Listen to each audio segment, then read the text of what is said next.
얻지 못하였느니라. 아멘. 할렐루야. 주님의 평강이 우리 성도님들에게 가득하기를 축복합니다. 오늘은 말씀의 시작을 한 가지 이야기로 시작을 하려고 합니다. 어떤 사람이 이 이야기를 통해서 어떤 교훈을 주기 위해서 이 이야기를 만든 것 같아요. 자, 이야기는 이렇습니다. 옛날에 어떤 한 젊은이가 살고 있었는데, 이 젊은이에게는 3명의 친구가 있었다고 합니다. 나름대로 다 친한 친구들이었대요. 그러나 그 3명 가운데에서도 유독 첫 번째 친구를 좋아했대요. 그 첫 번째 친구를 자기에게 있어서는 가장 소중한 친구, 소중한 존재, 자신의 모든 것을 내어줄 수 있는 존재로 생각하고 언제나 가까이 하려고 애를 썼다라고 그렇게 이야기합니다. 두 번째 친구도 첫 번째 친구만큼은 아니었지만 나름대로 귀하게 여기고 가까이 지내는 사이였대요. 그런데 세 번째 친구는 좀 달랐습니다. 세 번째 친구는 친하긴 친한데, 같이 놀기는 노는데 자기에게는 좀 부담이 되는 친구였대요. 왜 부담이 되어지느냐? 만나기만 하면 나에 대해서, 자신에 대해서 잘못된 부분들을 지적하고 언제나 이러면 안 돼, 저러면 안 돼, 어떤 그런 이야기들을 하니까 부담이 되어지는 거예요. 만나기만 하면 이렇게 해라, 저렇게 해라, 간섭도 심해요. 그래서 참 그런 좋은 이야기, 나에게 도움이 되어지는 이야기를 하기 때문에 이야기는 귀하지만 부담이 되어져서 일부러는 가까이 하려고 애를 쓰지 않는 그런 친구였대요. 자, 여러분, 우리들도 이 세상 살아가면서 여러 친구들이 있잖아요, 그죠? 여러분 지금 머릿속에 떠오르는 그 친구들 말입니다. 근데 그 친구들 중에도 유독 가까운 친구도 있지만, 친구라고는 하지만 조금 거리를 두고 싶은 그런 친구들이 있잖아요, 그죠? 바로 오늘 이 이야기에 나오는 주인공도 마찬가지였다라는 거예요. 그런데 어느 날 갑자기 왕궁에서 전갈이 왔습니다. 소식이 전해졌어요. 재판에 출두하라, 재판장에 출두하라, 왕의 명령이 떨어졌고, 그 왕의 명령을 듣고 나니까 본인이 이제 뭔가 잘못한 게 있는 것 같아요. 그래서 왕이 나를 처벌할 것 같다라는 그런 불안감이 몰려오는 겁니다. 그러니까 그런 생각을 하니까 혼자 가기 두려운 거예요. 그래서 여러분 어떻게 하겠습니까? 자, 친구 이야기를 하고 이 이야기를 했으니까 여러분들이 이제 딱 이제 예상이 되어지죠. 가장 친한 친구에게 도움을 요청하겠죠. 나하고 좀 같이 가줘라. 왕이 나보고 지금 오라고 하는데 아마 내가 이 잘못한 것 때문에 나를 부르는 것 같다라고 그렇게 이야기하면서 나와 함께 가주라 라고 그렇게 청했어요. 그런데 뜻밖에도 이 첫 번째 친구는 이런 지하에 그 요청을 거절해버리는 겁니다. 여러분, 가장 친한 친구라고 생각했고 언제나 곁에 두려고 했고 내 모든 것을 내어줄 수 있는 그런 친구였는데, 여러분, 그 친구가 거절을 하니, 함께 해달라는 그 요청을 거절하니 여러분이 얼마나 낙심이 되어지겠습니까? 아마 이런 생각을 했겠죠. 내가 쟤를 얼마나 사랑했는데, 내가 얼마나 쟤를 귀하게 여겼는데 세상에 어떻게 저럴 수 있냐, 낙담했을 거예요. 근데 어쩔 수 없잖아요. 안 가겠다는데 어떻게 하겠습니까? 그래서 두 번째 친구를 찾아갑니다. 자초지종을 쫙 이야기하니 그 친구는 그럼 내가 함께 가주겠다. 그러나 함께 가기는 가겠지만 왕궁문 앞에까지, 그 안에는 못 들어가겠다. 내가 요 앞에까지만 가줄 테니, 왕궁 앞에만 갈 테니 그 이후로는 너 혼자 알아서 해라 라고 그렇게 이야기하는 거예요. 역시나 실망이 되죠. 자, 첫 번째, 두 번째 친하다고 생각했고 누구보다도 가깝다라고 생각했던 그 두 친구는 거절했어요. 자, 이제 어떻게 하겠습니까? 어쩔 수 없이 아쉬운 대로 좀 거리 두고 싶고 좀 멀리하고 싶은 그 세 번째 친구를 찾아갑니다. 평소에 약간 좀 소홀하게 됐던 친구이기 때문에 별로 기도하지 않았어요. 그런데 세 번째 친구는 그 모든 이야기를 듣더니 뜻밖에도 이렇게 말합니다. 물론이지, 내가 따라가 줄게. 자네는 아무 걱정하지 마. 내가 자네의 사정을 잘 아니까 내가 너를 위해서 변호도 해줄게. 임금 앞에서 너의 결백을 증명도 해줄게. 그러면서 선뜻 따라 나서는 거예요. 그제서야 이 젊은 친구가 이 세 친구 중에 누가 나의 진정한 친구가를 깨달았다는 그런 이야기인 거예요. 자, 이 이야기가 여러분 우리에게 주고자 하는, 이 이야기를 만든 사람이 우리에게 전하고자 하는 메시지가 뭐겠습니까? 친한 친구는 누구냐? 진정한 친구는 누구냐? 진정한 친구 몇 번이겠어요? 세 번째 친구겠죠. 진정한 친구, 평소에는 좀 잔소리도 하고 이것도 해라 저것도 해라 간섭도 하는 친구지만 진정 그를 생각하고 위하는 친구, 그 세 번째 친구가 정말 필요할 때 힘이 되어지는 친구다. 뭐 어떤 그런 메시지를 전하고 싶었던 것 같아요. 근데 여러분, 저는 오늘 이 이야기를 듣고 좀 나름대로 다르게 의미를 부여해 봤어요. 어떻게 부여해 봤느냐, 왕의 재판정을 저는 우리가 죽어서 아니면 예수님이 이 땅에 마지막 날 오실 그때에 서게 되어지는 하나님 앞에서의 심판대, 왕의 심판정을 마지막 우리가 서게 되어지는 그 심판대라고 생각해 봅니다. 자, 그러면서 첫 번째 친구, 누구를 의미하느냐, 무엇을 의미하느냐, 바로 우리가 이 땅에서 가까이 두고 싶은 존재들, 이 땅에서 언제나 내 곁에 두고 싶은 그 무엇. 여러분, 이 땅에서 살아가면서 무엇을 가장 여러분 옆에 두고 싶습니까? 무엇을 붙잡고 싶습니까? 무엇을 가지고 싶습니까?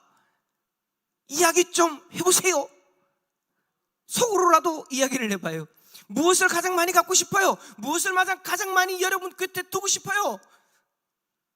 돈이 될 수도 있고, 건강이 될 수도 있고, 땅이 될 수도 있고, 내가 좋아하는 것, 내가 곁에 두고 싶은 것, 가장 나의 옆에 두면 나에게 영원히 힘이 되어질 것 같고 나에게 뭔가 도움이 될 것 같은 그것이 첫 번째 친구라고 의미를 부여할 수 있을 것 같아요. 왜냐? 우리가 이 세상을 떠나서 하나님 심판대 앞에 서게 될 때 그것들은 우리를 따라올 수 없으니까, 그것들은 우리와 함께 할 수 없으니까. 첫 번째 친구처럼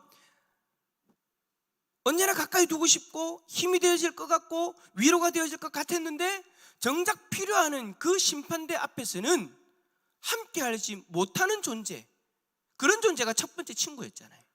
우리가 이 세상에서 가장 내 옆에 두면 힘이 되어질 것 같고 나에게 정말 위로가 되어질 것 같은 그런 존재들, 근데 그러한 존재들이, 이 땅에 있는 그러한 존재들이 막상 주님의 하나님 마지막 심판대 앞에 서게 될 때에는 나를 따라오지 않는다라는 거예요. 죽으면 이 땅에서는 끝이더라는 거예요.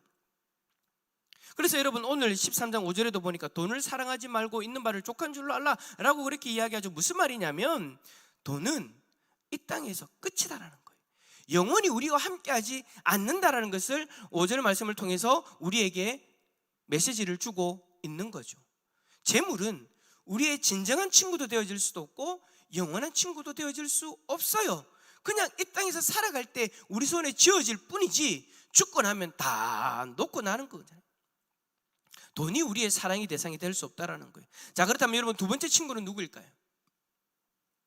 두 번째 친구, 왕궁 앞에까지만 가줄게, 그 이상은 못 간다, 재판정까지는 못 간다. 저는 가만히 생각해 보니까 그런 존재인 것 같아요. 우리 가족들, 이웃, 친지들. 무슨 말이에요? 죽음의 문턱까지는 같이 가준단 말이에요. 근데 막상 하나님의 심판대 앞에서는 사랑하고 같이 가고 싶어도 못 가는 거예요. 그게 이 땅에서의 인간관계의 한계죠. 사랑해도 어쩔 수가 없어요. 함께 있고 싶어도 있을 수 없단 말이에요. 그렇다면 여러분, 세 번째 친구는 누구이겠습니까? 마지막 심판대 앞에까지 함께 하면서 우리를 변호해 줄 수 있는 친구. 딱 이 정도 되어지면 여러분들의 신앙 어떤 그 경력상 딱 이 정도 되어지면, 여러분들이 지금까지 수많은 설교를 들어오면서 신앙생활을 했기 때문에 이 정도 되어지면 이 마지막 세 번째 친구는 누구를 이야기한다는 것이 딱 머릿속에 떠오르겠죠. 누구일까요? 예수님. 우리의 영원한 동반자가 되시고 마지막 그 심판대 앞에서 우리를 중보해 줄 수 있는 분, 우리를 변호해 주실 수 있는 분. 예수님이 그 심판대 앞에서, 하나님 앞에서 우리를 이렇게 변호하시는 거예요. 내 핏값으로 산 하나님의 아들입니다. 하나님의 딸입니다. 나의 핏값으로 산 하나님의 자녀입니다. 라고 예수 그리스도가 친히 우리를 변호해 주시는 거예요. 근데 앞에서 이야기했던 것처럼 세 번째 친구는 여러분 어땠어요? 곁에 두기 부담스러웠죠.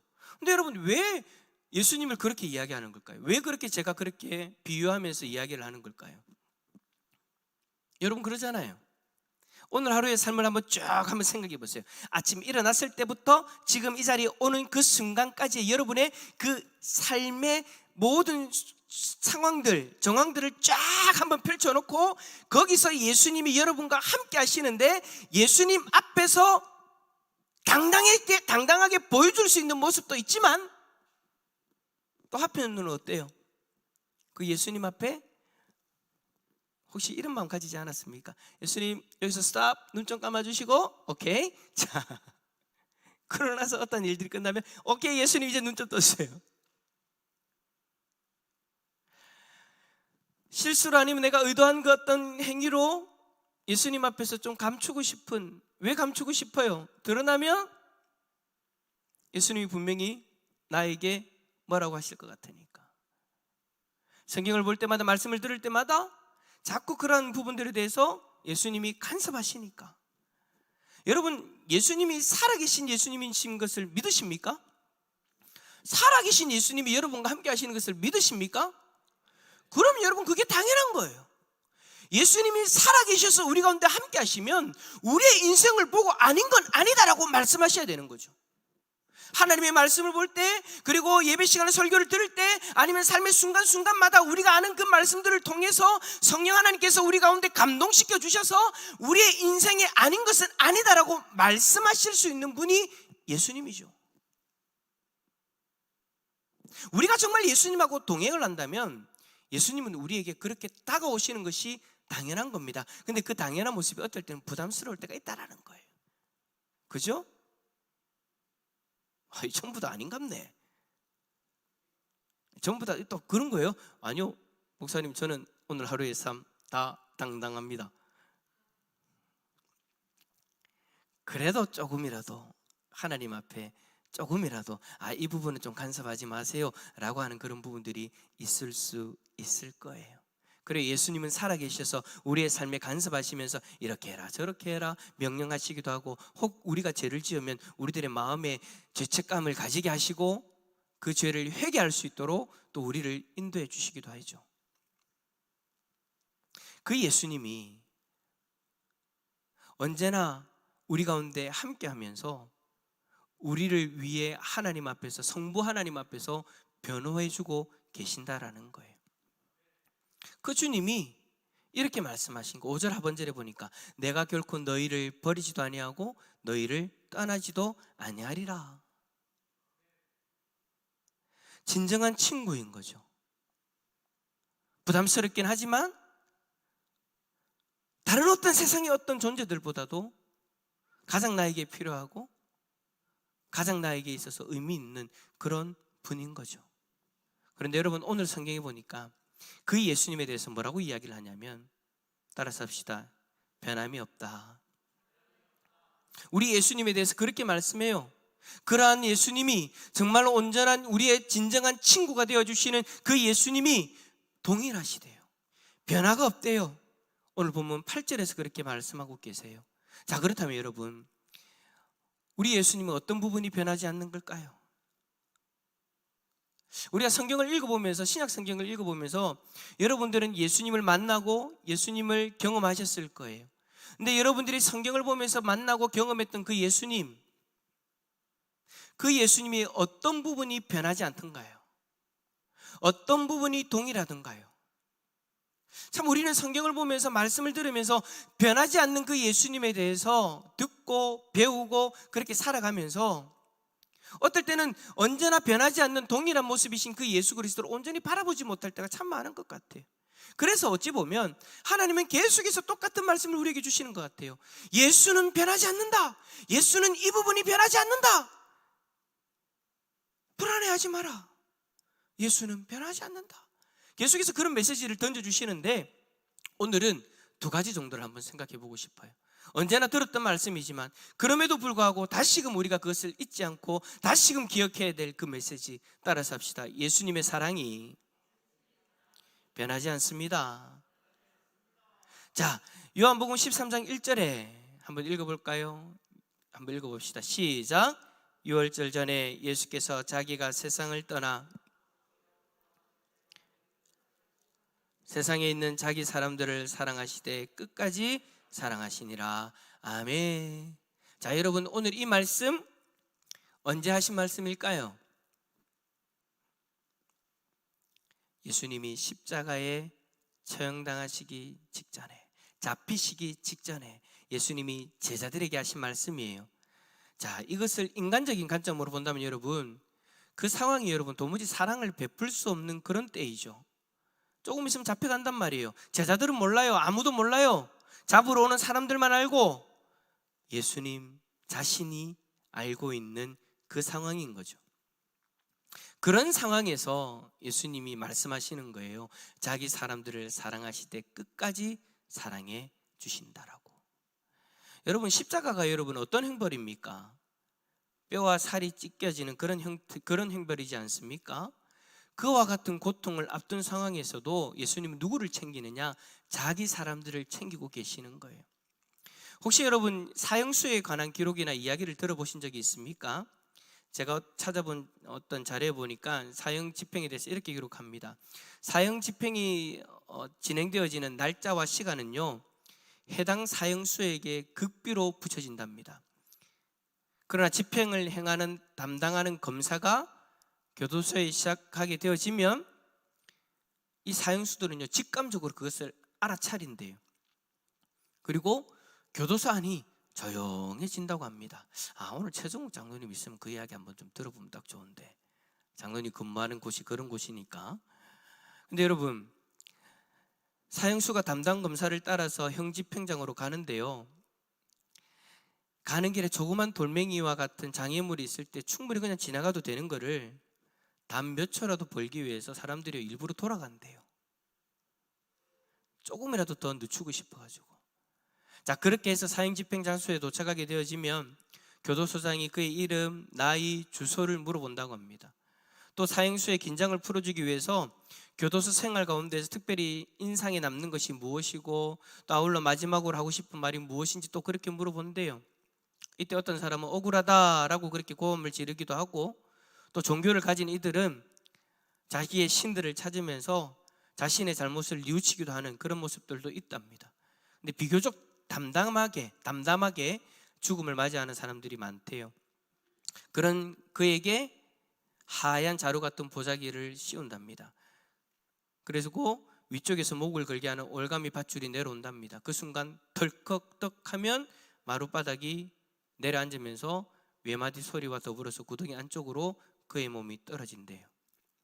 그러면 사형이 집행되는 거죠.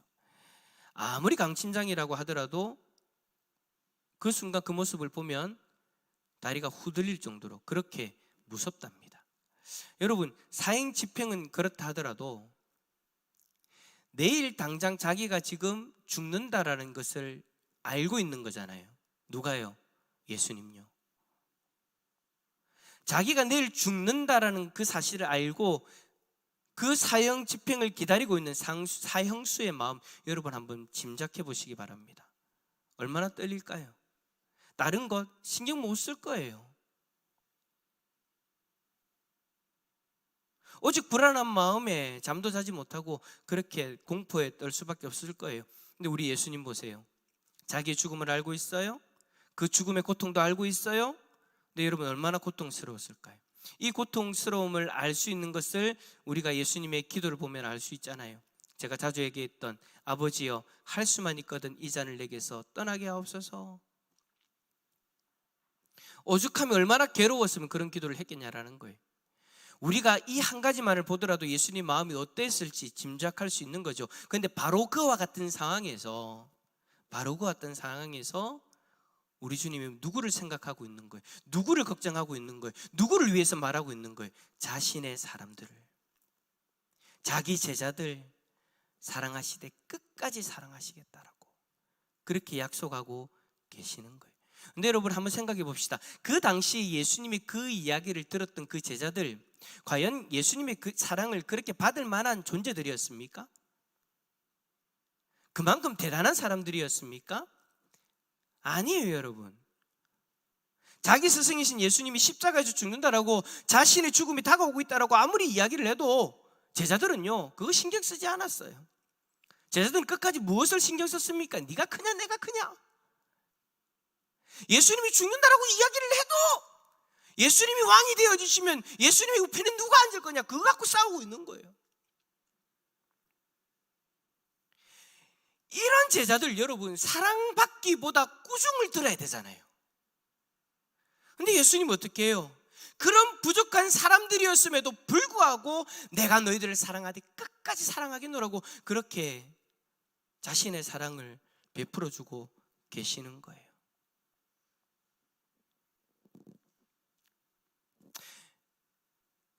이 사랑이 여러분 결국에는 우리를 향한 예수님의 사랑이잖아요. 우리요, 여러분, 우리의 삶을 돌아봤을 때 예수님의 사랑을 받을 만한 모습 무엇이 있습니까? 예수님의 사랑을 받을 만한 생각, 예수님의 사랑을 받을 만한 말, 예수님의 사랑을 받을 만한 행동 얼마나 있습니까? 저도 마찬가지로 아무리 생각해봐도 그 주님의 사랑을 받을 만한 존재가 아니에요. 그런데도 불구하고 성경은 뭐라고 이야기합니까? 나 같은 죄인을 위해서 예수님이 십자가에서 죽으셨대요. 그리고 제자들에게 사랑하시되 끝까지 사랑하시기로 약속하신 그 말씀이 우리에게 해당되어진다라고 성경은 말씀하고 있습니다. 돈을 사랑하지 말래요. 돈은 끝까지 함께 하지 않으니까. 그러나 주님은 우리를 사랑하시죠. 주님은 우리와 함께 하시니까, 끝까지 함께 하시니까, 마지막 심판대 앞에서도 우리를 변호해 주시니까 그분이 우리를 그렇게 사랑하신다라고 말씀하고 계십니다. 사랑하는 성도 여러분, 우리가 다 아는 사랑이에요. 우리가 몇 번씩, 아니 몇십 번, 몇백 번을 들었던 그 사랑이에요. 그런데도 여러분, 우리는 그 사랑에 대해서 의심할 때가 많이 있죠. 우리가 경험하게 되어진 환난, 우리가 경험하게 되어진 여러 가지 일들을 통해서 주님이 나를 사랑하시는 것 맞아? 주님이 나를 사랑하시는데 왜 이런 일들이 일어나는 거야? 우리는 항상 주님의 사랑에 대해서 의심하면서 살아가요. 퀘스천 마크를 붙이며 살아간단 말이에요. 그런데도 불구하고 성경은 우리에게 계속해서 이야기해요. 주님은 너를 사랑한단다. 오늘도 마찬가지예요. 우리가 있는 지금 그 자리에서도 주님은 우리를 사랑하신다라고 말씀하고 계십니다. 그럼 사실 말씀이 뭡니까? 이 사랑은 변하지 않는다. 이 변하지 않는 그 사랑 다시금 바라보고 다시금 누릴 수 있기를 축복합니다. 두 번째, 여러분, 변하지 않는 것은 뭐냐? 따라서 합시다. 주님의 약속은 변하지 않습니다. 마태복음 28장 20절 말씀 한번 읽어볼까요? 마태복음 28장 20절입니다. 시작. 내가 너희에게 분부한 모든 것을 가르쳐 지키게 하라. 볼지어다 내가 세상 끝날까지 너희와 항상 함께 있으리라 하시니라. 아멘. 자, 주님이 우리에게 약속하신 거예요. 세상 끝날까지 함께 하시겠다라고. 1년 365일 하루 24시간 언제나 변함없이 우리와 함께 하시면서 우리가 저 천국에 이를 때까지 무사히 이룰 수 있도록 우리를 인도해 주신대요. 요한복음 10장 28절에 이렇게 말합니다. 내가 그들에게 영생을 주노니 영원히 멸망하지 아니할 것이요 또 그들을 내 손에서 빼앗을 자가 없느니라. 할렐루야. 주님의 손에서 우리를 빼앗을 자가 없대요. 그러니까 여러분, 우리에게 정말 온전한 믿음이 있고 이 믿음으로 하나님의 백성이 되어졌다면 우리는 안심해도 돼요. 무엇에 대해서는요? 우리의 구원에 대해서는 하나님이 하나님의 능력의 손길로 우리를 붙잡으시고 끝까지 하늘나라로, 하나님의 나라로 이끌어 가실 줄 믿습니다. 아무도 그 손에서 우리를 빼앗을 자가 없대요. 그런데도 불구하고 참 우리는 연약한지라 자꾸 불안해해요. 나에게 주어진 그 구원에 대해서 불안해한단 말이에요. 왜 불안해할까요? 나의 연약한 모습 때문에, 내 이 모습 가지고 구원받을 수 있을까? 내 이 부족한 모습 가지고 내가 과연 천국에 갈 수 있을까? 혹여라도 하나님 나를 버리시는 것은 아닌가? 하나님이 나를 떠나는 것은 아닌가? 라고 그렇게 불안해한다라는 거예요. 근데 여러분, 걱정 붙들어 매십시오. 그건 여러분의 걱정이고요, 구원은 하나님 손에 있는 줄 믿습니다. 성경 분명히 이야기합니다. 우리의 상태에 따라서 구원받는 것이 아닙니다. 하나님 쪽에서 하시는 일입니다. 하나님이 우리에게 믿음을 주셨고, 하나님이 하나님 백성 삼아주셨고, 하나님이 하나님의 손으로 지금도 붙들고 계시고, 하나님이 우리를 하나님 나라로 이끌고 가고 계시는 줄 믿습니다. 구원에 관해서만큼 여러분 불안해하지 않아도 된다라는 거예요. 그 약속은 결코 변하지 않는 거예요. 하나님이 우리를 붙들고 계십니다. 하나님이 우리를 어느 누구에게도 빼앗기지 않으신다라고 그렇게 말씀합니다. 저는 이 사실을 생각할 때마다 이런 생각을 합니다. 다행이다, 다행이다. 만약에 내 행위로 인해서 내가 하나님 앞에 구원받는 다른 종교와 같이 내가 지금의 모습을 가지고 이후의 삶에 대해서, 내 새에 대해서 결정되어지는 것이라면 오늘 하루도 나는 불안함 속에서 살아가게 되어질 건데, 그것이 아니라 하나님이 나를 선택해 주시고, 하나님이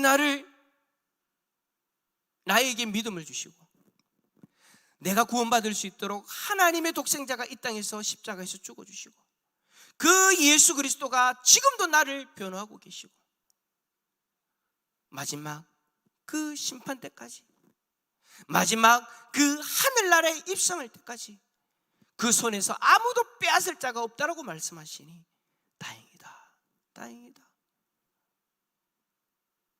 우리 옆에 있는 분에게 이렇게 한번 이야기합시다. 다행입니다. 시작. 다행입니다. 정말 다행입니다. 저는 이것을 생각할 때마다 참 다행이다라는 생각을 하고, 그것을 생각할 때마다 참 위로가 되어집니다. 그렇다고 해서 여러분, 그러니까 나는 내 마음대로 살아야 되겠네, 여러분, 그건 아니잖아요, 그죠? 하나님 우리를 선택해 주시고 하나님 백성 삼아 주셨으니까, 그 손으로 우리를 붙들고 계시니까 우리는 하나님 백성답게 살아가려고 말씀 속에서 고민하고 뉘우치고 하나님 말씀대로 살아가고자 그렇게 발버둥을 쳐야 되는 거죠. 사랑하는 성도 여러분, 예수님은 변하지 않습니다.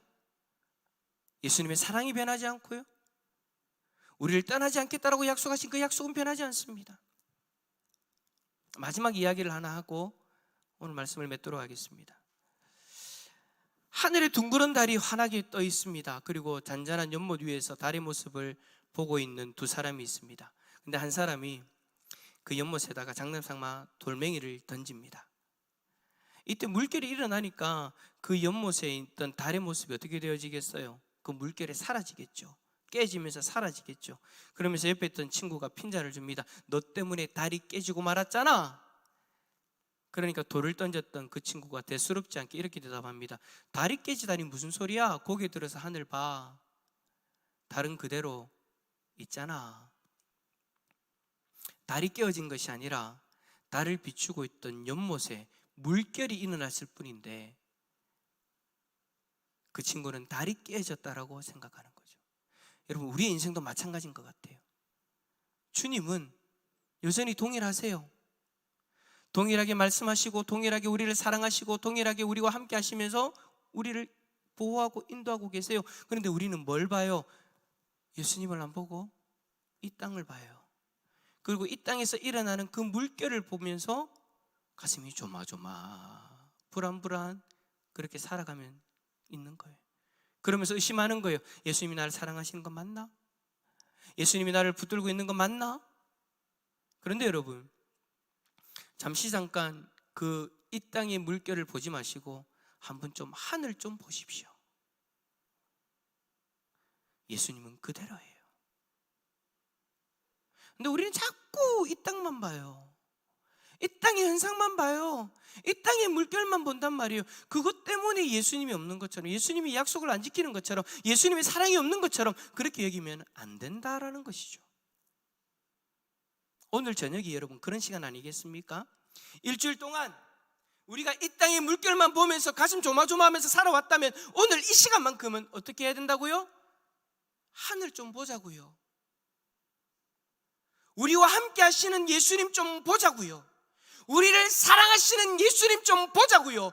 우리를 꽉 붙잡고 계시는 예수님 좀 보자고요. 오늘 이 시간 예수님 바라보면서 다시금 우리들의 마음에 주님이 주시는 평강이 넘칠 수 있기를